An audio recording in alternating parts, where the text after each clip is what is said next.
want to be famous, I'm going to make them famous. No. Want to be famous, I'm going to make you famous. No. No. Everybody want to be famous, let's be famous today. Okay. Huh? I do. Yes. He's telling you I get on these bitches level. No. Go.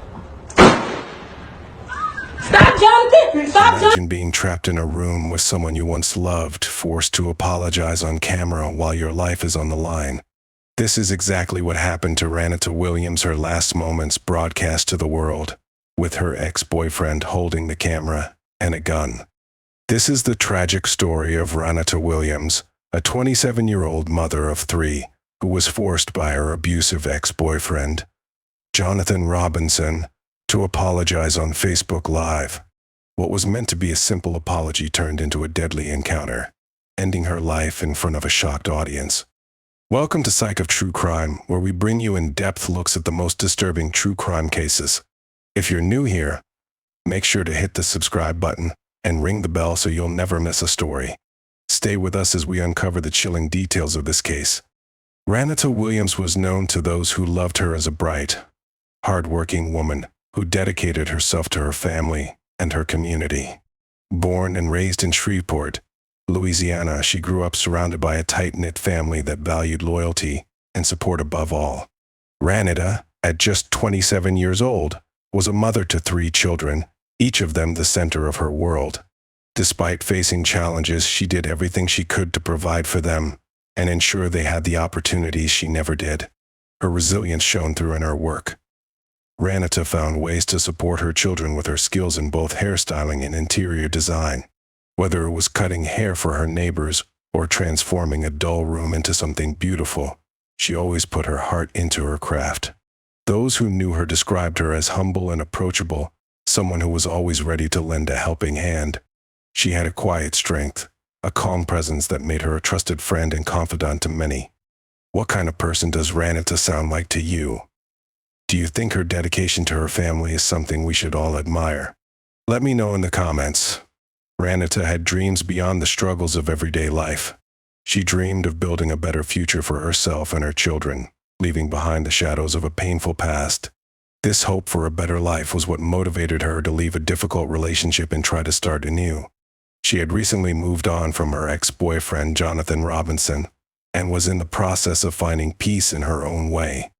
Despite the hardships she faced, Rannita always made sure her children knew they were loved and cared for. Friends and family members speak of her constant concern for their well-being, her pride in being a mother, and her determination to give them the best life possible. Her family described her as someone who didn't want sympathy, she just wanted to be happy and to give her children the life they deserved. But life had other plans for Rannita. She would never live to see the full potential of the new life she was working towards, all because of the actions of someone from her past. Johnathan Robinson was 36 years old when his actions led to the tragic death of Rannita Williams. By all accounts, he was a man with a violent past, a history that had already set off warning bells for anyone who knew him. Johnathan and Rannita had been involved in an on-again, off-again relationship for several years. Their time together was filled with passionate moments, but it was also riddled with emotional turmoil. Despite their apparent connection, their relationship was far from healthy. According to those who knew them, when things were good between them, Johnathan could be charming. But when he was angry, he was someone to be feared. His explosive temper often boiled over, and the smallest disagreement could quickly escalate into something dangerous. At the heart of his relationship with Rannita was a profound sense of possession. Johnathan couldn't handle the idea of Rannita being with anyone else, and that possessiveness turned into jealousy. How do you think jealousy impacts relationships? Could Johnathan's possessiveness be a result of deeper emotional issues? Even after they had broken up, Rannita couldn't escape his reach. Johnathan would show up at her house unannounced, demanding answers, demanding explanations. His behavior was unpredictable, and his obsession with Rannita only grew as she tried to move on with her life.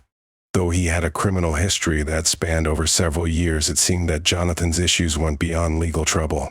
His mental and emotional state was also fragile, and those who were close to him believed he was struggling with feelings of abandonment and rejection. After Rannita ended their relationship, Johnathan became fixated on getting her back at any cost. After their breakup, Rannita tried to move forward with her life, focusing on her children and her work. She even started seeing someone new, a move that seemed to infuriate Johnathan further.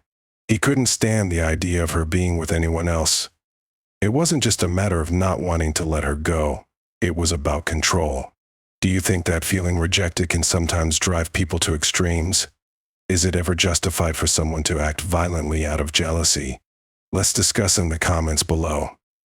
He would call her repeatedly, send texts demanding her attention, wanting to talk things through.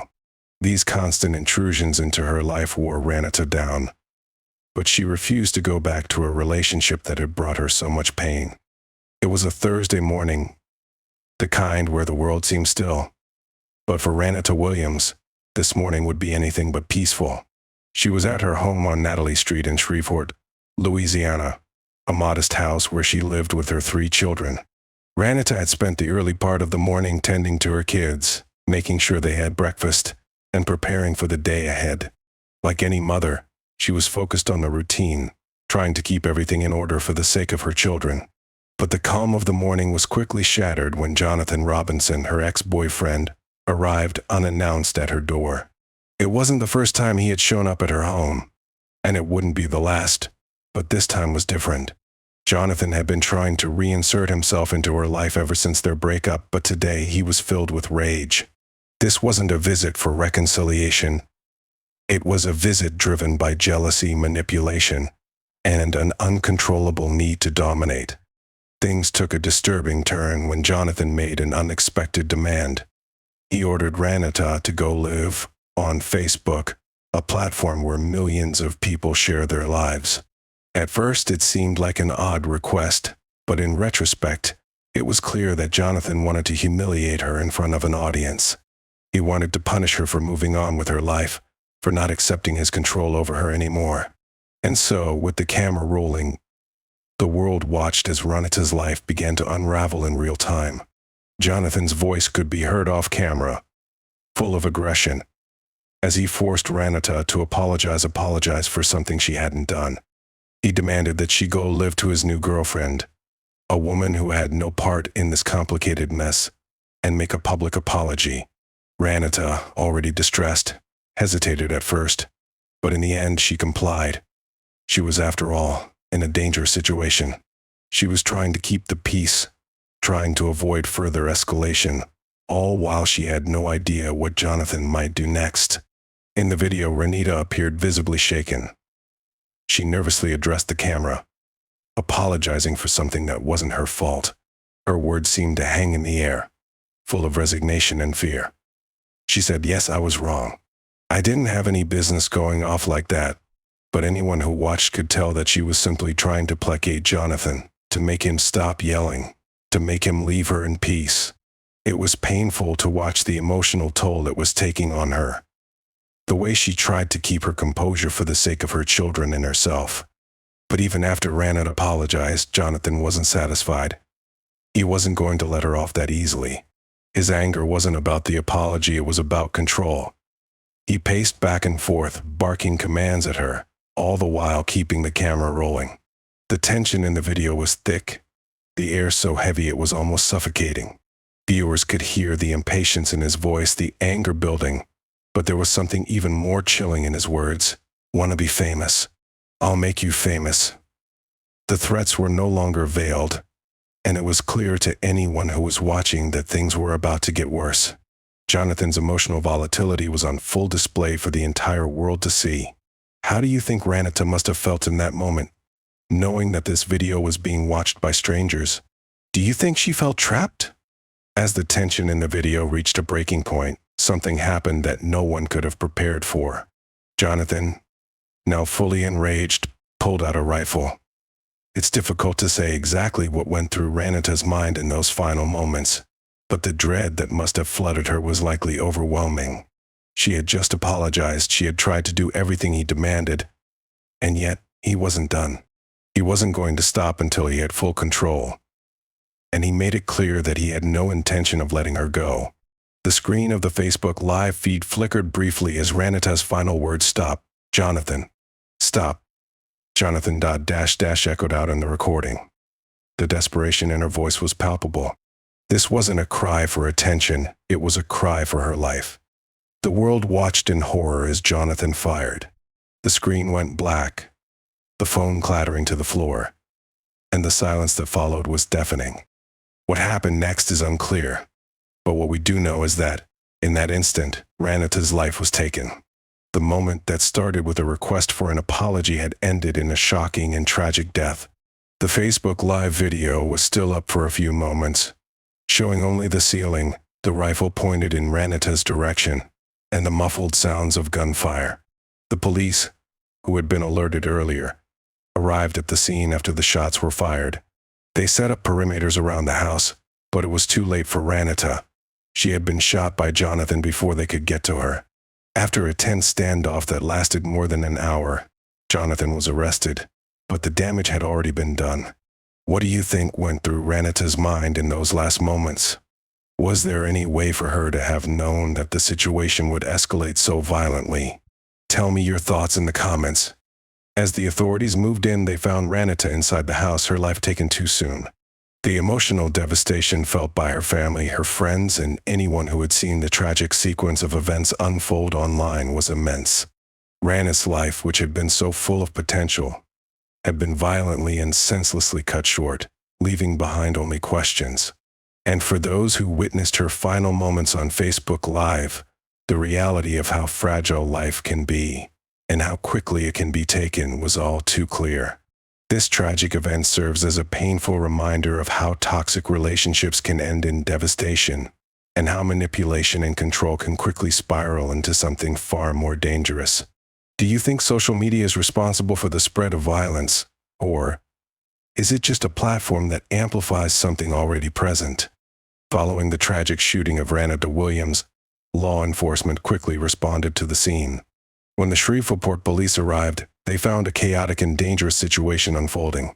The suspect, Johnathan Robinson, was still inside the home, and the immediate priority for officers was to ensure that the children who were also inside the house at the time were safely removed from the premises. But things took a turn for the worse. As officers surrounded the house, Johnathan opened fire on them. Have you ever heard of a suspect shooting at police during a standoff like this? It was a dangerous and tense moment. One Shreveport police officer was struck by the gunfire. Thankfully, the injuries were non-life-threatening, but the situation escalated quickly. This incident added even more urgency to the already high-stakes situation. The officers had to balance the desire to apprehend Johnathan with the need to protect their own lives. The standoff lasted for over an hour. During that time, negotiators attempted to communicate with Johnathan, hoping to de-escalate the situation and bring him in peacefully. Do you think the officers made the right call by not returning fire? What would you have done in their shoes? Johnathan remained holed up in the house, refusing to give up. It wasn't until the pressure mounted and Johnathan saw there was no escape that he finally surrendered. After an intense hour, he was arrested without further incident. But the consequences of his actions, both for Rannita and the officer he shot, were only just beginning to settle in. The news of Rannita's tragic death left her family devastated. Her cousin Tasha, who had always been close to Rannita, spoke of her as a loving mother who worked hard for her children. She always put them first, no matter what, Tasha said. Have you ever lost someone unexpectedly? How do you think families cope with something like this? Rannita, a single mother of 3, was full of promise, despite the challenges she faced. Her family never imagined that someone they cared about would be taken so violently. She was just a good person. She didn't deserve this, Tasha added. She was trying to move on, but her past wouldn't let her go. The hardest part, of course, was the impact on Rannita's children. How do you think children process traumatic events like this? Being there when their mother was killed, the children were left without the stability they so desperately needed. Rannita had been their sole provider. Now, not only were they grieving their mother's death, but they were also facing an uncertain future. Rannita's family rallied together, vowing to give her children all the love and support they needed. But the impact of this crime would be felt for years to come. It's not just the death of Rannita, it's the future of her children that's been destroyed, one relative said. What do you think communities can do to support families in situations like this? To understand how the situation escalated so dangerously, we need to look at Johnathan Robinson's past. Johnathan, 36, had a long criminal record that included domestic abuse, assault, and other violent crimes. His relationship with Rannita had been marked by control and jealousy. Do you think a violent history like this should have raised red flags for authorities earlier? Johnathan's inability to let go of Rannita after their breakup is key to understanding his violent actions. He couldn't accept that she had moved on with her life, and his jealousy quickly turned to obsession. How do you think someone becomes so obsessed with another person to the point of violence? In the hours following the standoff, the investigation revealed just how many warning signs had been ignored.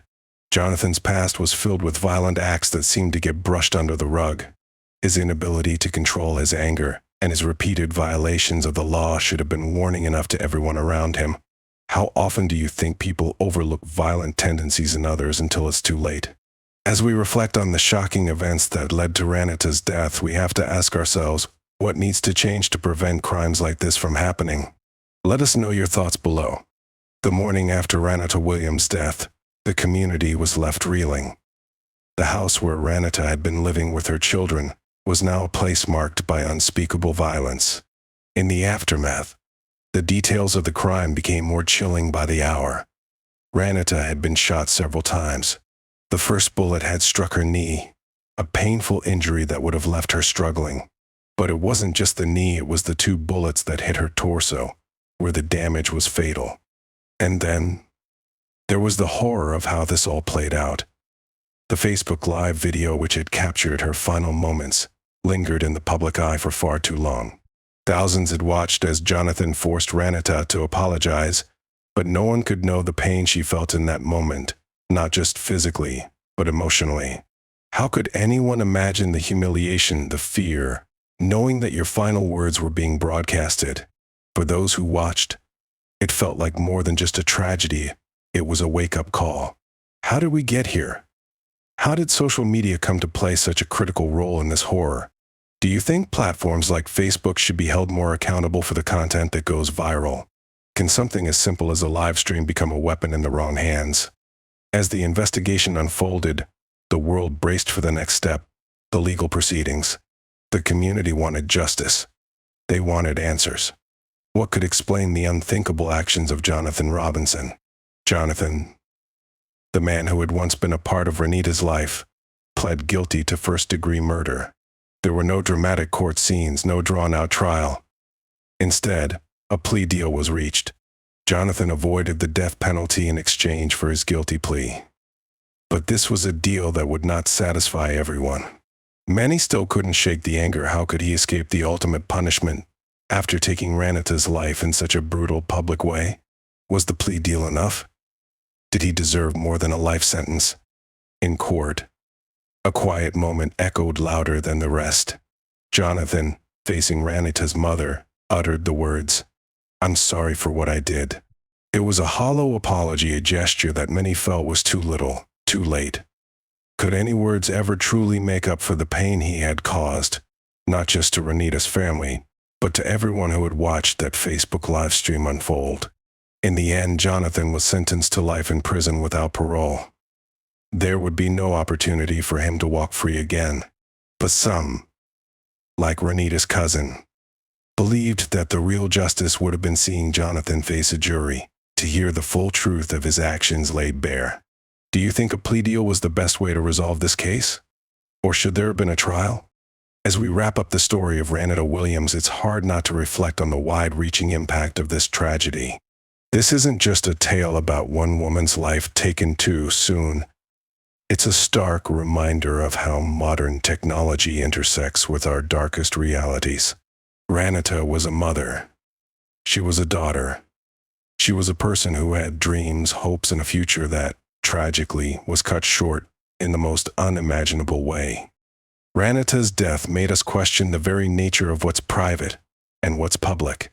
In a time when everyone can broadcast their lives, and every moment can be recorded, what happens when these platforms are used to inflict harm? The fact that Johnathan Robinson chose to make his final act of violence against Rannita something that could be witnessed by anyone with an internet connection opens up a conversation about the very nature of social media's responsibility. Does it do to a mother's heart when her child's death isn't just private grief, but something that can be replayed over and over again on every social media feed? Have we, as a society, become too desensitized to these kinds of events? Are we willing to trade the privacy of the victim for the entertainment of viewers? Now we turn it over to you, the viewers. What do you think about the role social media played in Rannita Williams' tragic death? Do you believe platforms like Facebook should have stronger measures in place to prevent this kind of thing from happening? Or is the problem more complicated than that? As we reflect on Rannita's life and the choices that led to her heartbreaking end, we must ask ourselves what we can do to ensure that something like this never happens again. How can we all be more vigilant, more compassionate, in a world where technology has made it all too easy to record and share violence? Please share your thoughts with us in the comments below. If you feel this story is important, be sure to like and share this video. Let's start a conversation about how we can all work together to prevent more tragedies like this. And don't forget to subscribe if you haven't already, because there are many more stories that need to be told, and we want you to be a part of the conversation.